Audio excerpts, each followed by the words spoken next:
Yes, sir. We are back. Another preview tonight. We have big Pac-12 matchup. You got Colorado, the Buffs, up against the UCLA Bruins. Big matchup going on, man. I don't know why I froze like that. I'm tripping.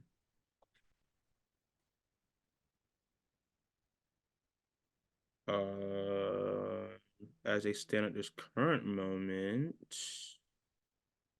number 11 gets number 12, but we know that that is liable to change by the time this is out. Um, It'll change. yeah. Yeah, it'll definitely change based on the results of this past week. UCLA coming off of a big win against Utah, Colorado taking the L against USC in the last game. Um, yeah, Tariq, what are your thoughts heading into this matchup?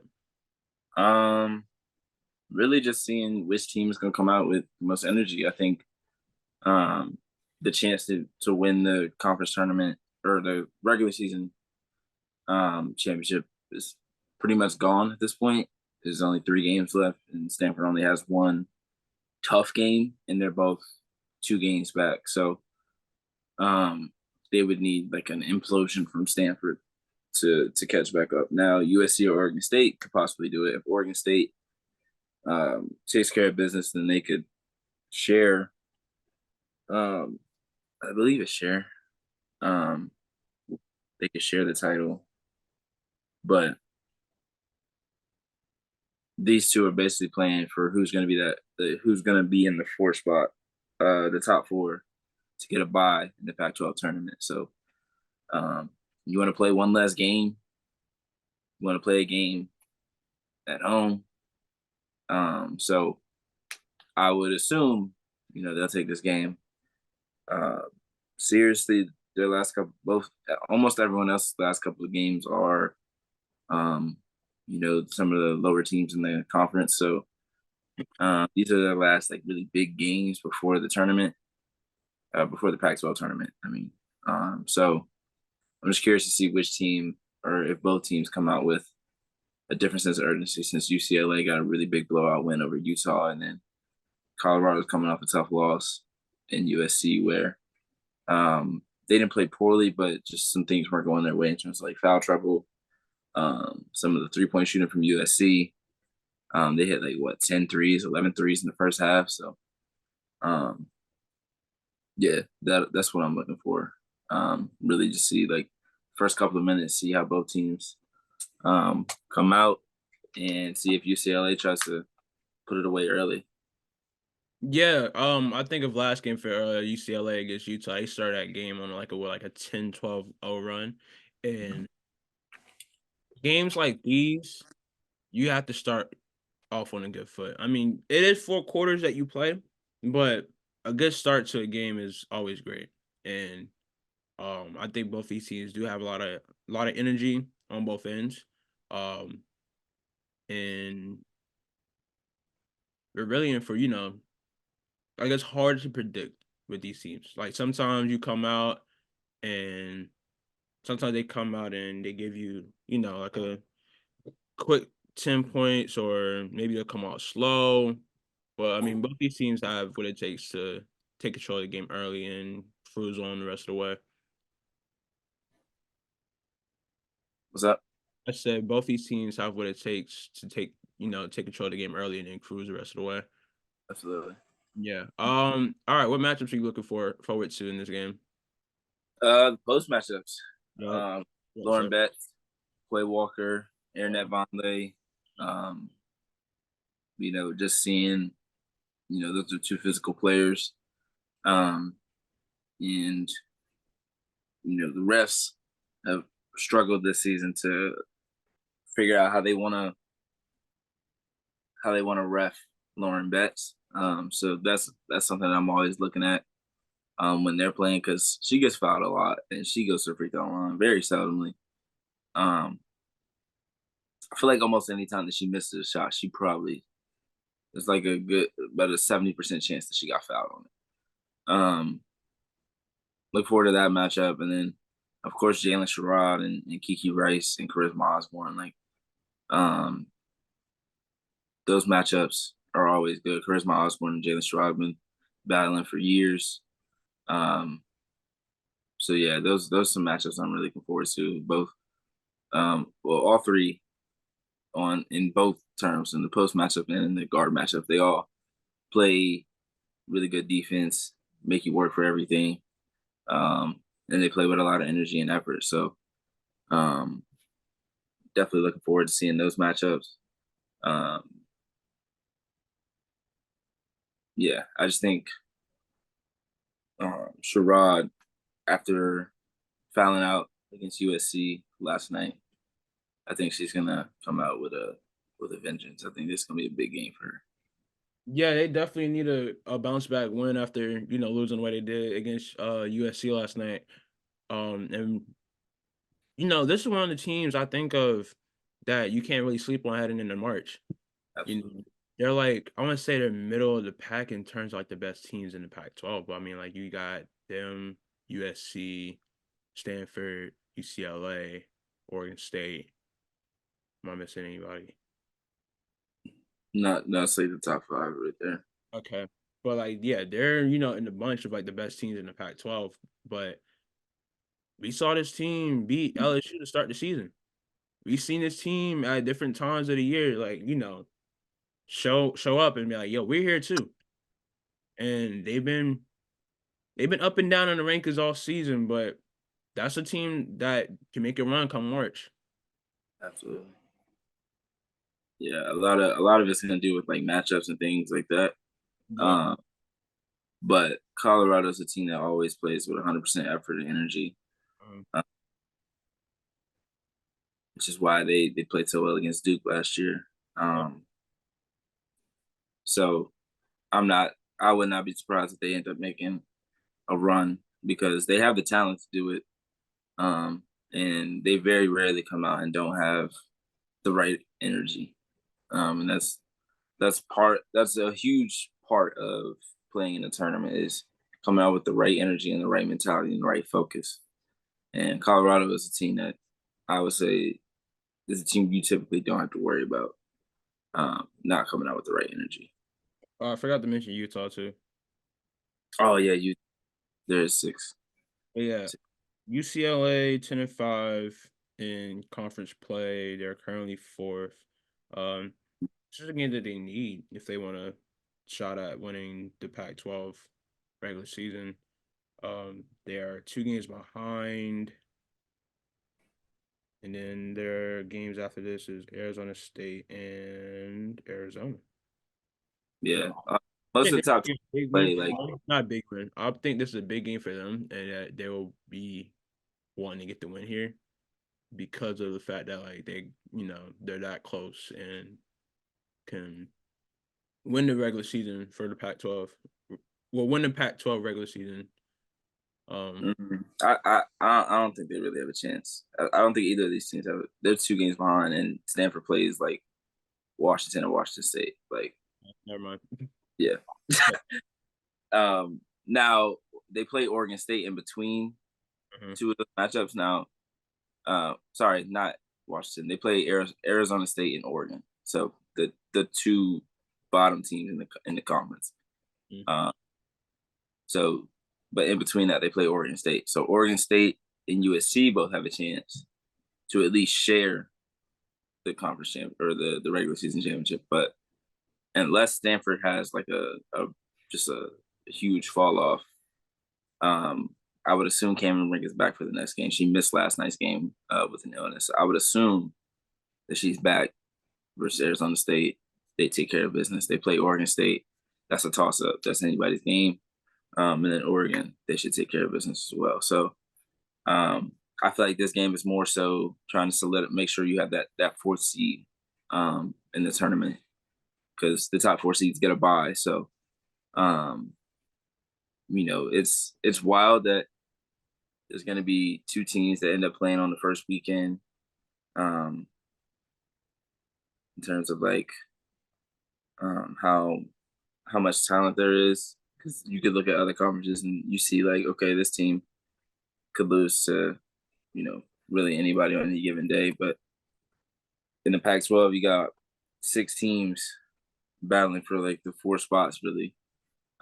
Utah still has a shot to get a 4 spot. So the last three, the last three in the um, Pac-12 standings are really battling for that fourth bye. Because Stanford, USC, Oregon State, as long as they take care of business, um, should hold fort on those top 3 seeds. That 4th seed could go either way. If UCLA wins this, then honestly, I say whoever wins this game gets the 4th spot because I don't see them losing another team losing after this game. So they're more so going for that conference tournament. But the conference tournament is going to be crazy. It's the last one. So I know all the teams in it are going to be playing hard, and you never know what can happen. You could lose to 8, 9, 10 seed. Conference tournaments are always crazy. You never know what can happen.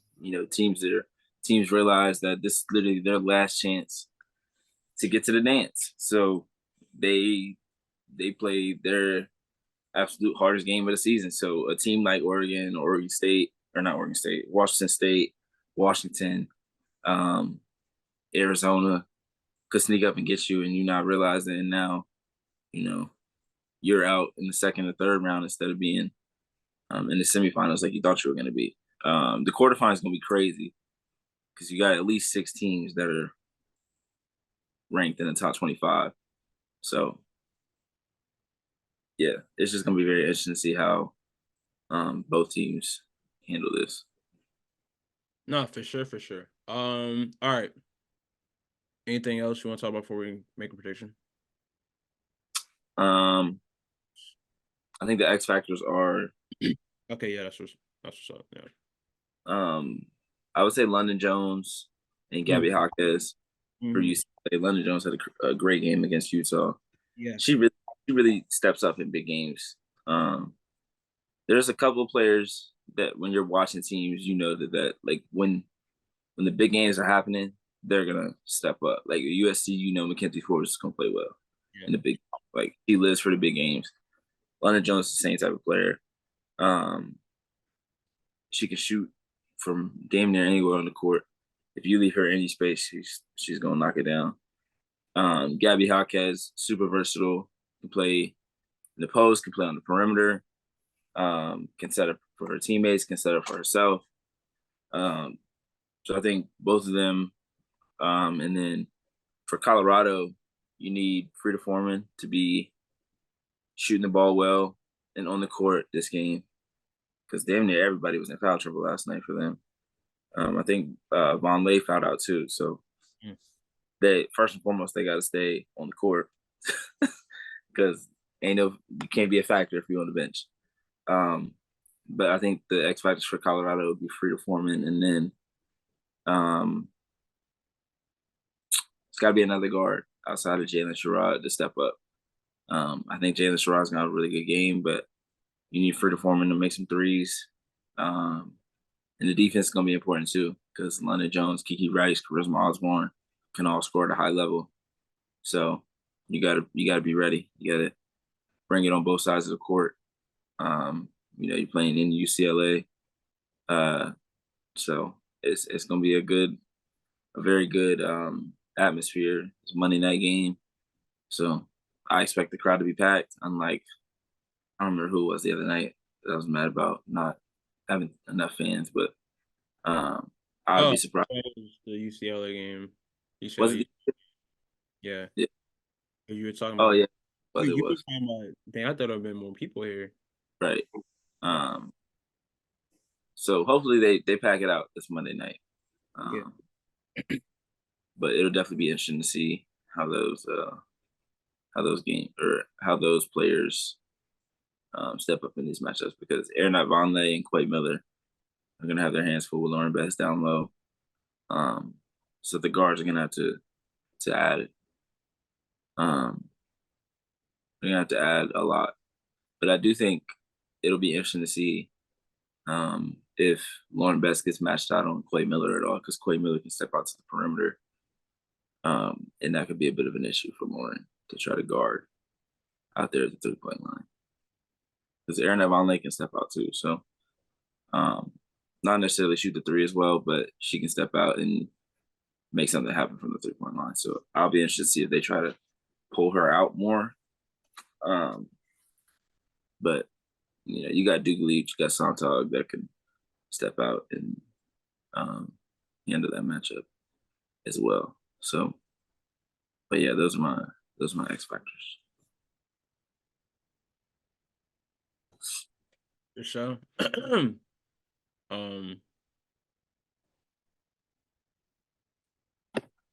don't know why I'm like it. This is a big game for tournament seeding as well, for NCAA tournament seeding, because going into Saturday, no, today's Saturday, going into Friday night's games, Colorado was a 3 seed. Okay. Then they lost into USC, so that would possibly drop them down to a 4. Indiana's a 4 currently. Who else is a 4? Gonzaga is a 4 currently. They have a big, or not, and then LSU is a 4. Kansas State is a 4. So one of those will probably move up. I would assume they probably move up UCLA or LSU to a 3. And then if Colorado is to lose this game, they might even move down to like a 5. And a 5 takes you out of a home game. Yeah. Takes you, really controlling what happens. If you're a 5, then you're playing on the road your first game, and then you're playing a 4 seed. So on their 4. So it behooves both of these teams to take this game serious because UCLA is a 3 right now as well. So this is a big game for a lot of reasons. So like we said with the Iowa and Indiana game, like Indiana needs this for multiple reasons, and they came out and played like they needed it for multiple reasons. But I'm curious to see if both teams will do the same in this game.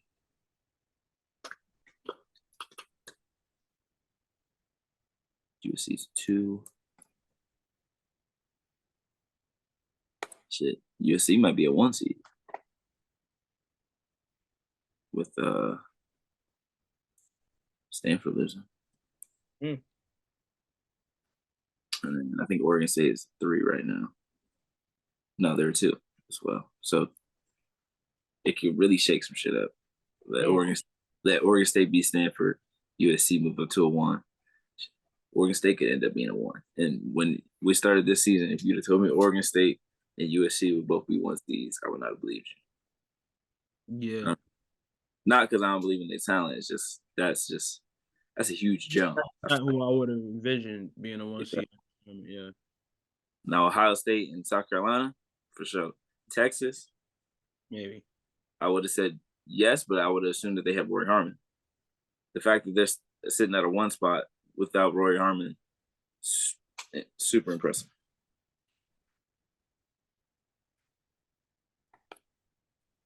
But it's only about after next weekend conference tournament start. Yep. So we getting closer. It is here. We're getting closer and closer to that big dance. Yeah. But all right, prediction time. Who you got? I got UCLA. Yeah, I do as well. Damn. That means Colorado winning for sure. Oh no, man! I don't know. It's like shout out to schedule makers, man, because like schedule makers just get it right every time for some odd reason. Like UCLA, they come off a good win, big win, and they really need this win coming up. And then you got a team like Colorado who just took a L to USC. They need a win as well. So I'm expecting like one of the better games of the season. That's one thing we'll miss with the Pac-12 is like the teams are so close that they'll just play both. They'll play both teams in that state or in that area back to back on the weekend. Now that's kind of gone because like Stanford will say Stanford. Pour Gatorade out for the Pac-12. What's up? Pour Gatorade out for the Pac-12. Need to pour a couple of Gatorades out because man, Pour the We bucket. we definitely not pouring one out for the Pac-12 network though. No. That shit can go. Dang it. Goodbye and good riddance. I didn't say I was cussing this episode though, so I don't care. Um, Yo. but I went back and listened. I said thing. Okay. Because I didn't I forgot to go back and listen, but yeah. I was like, nah, I said thing. I said thing. I said thing. I'd have been so mad because I think I went the rest of the show without doing it. So I was like, if I had started off and then the rest would have been like for no reason. But yeah, I got UCLA. I think when Lauren Best is healthy, this team is completely different. Yeah. Completely. This is a top 5 team in the country when Lauren Best is healthy. They Yeah. have an answer for almost anything. They've got shooting, they've got dynamic guards, they've got great perimeter defenders, they've got one of the best bigs in the country, offense and defense. Um, they've got post players that can shoot it with Duke Leach. So they really have everything. And then you still got Hawkes, still got Sontag. Like they got players that can bring off the bench that can give more than just meaningful minutes. Like they can be super, super valuable when they come on the court. So um, I see UCLA winning this, but I think this will be close. I I think think Colorado, but I think UCLA pulls it out. yeah. I think after that loss to Oregon State, I think UCLA is going to be on a mission for the rest of the season. I think the way that I feel like that, I don't know. I just feel like the back and forth, the back and forth, the back and forth of the last 15 seconds was just really, really draining for them. Mhm. But I think they're going to come out with a lot of intensity and a lot of energy in this game. I'd be surprised if they came out and just wet the bed. Yeah. Yep. But yeah, man. Y'all know what to do. UCLA, Colorado tonight. Game started with 9 o'clock, I think. Yep. So 9 o'clock, ESPN2. Shout out Juju. That's why the bun is in today. The Juju, man. 42, bro. That awesome, bro. Yeah. We gotta discuss about Juju in the next episode. But I feel like we say that every other episode. We didn't have plenty of discussions about Juju. Same with Kayla. Like, but we can always have conversations about Juju. I ain't complaining. Not even a little bit. yeah, but thanks for y'all tuning in to another one of our previews. You know, thank you. Appreciate y'all.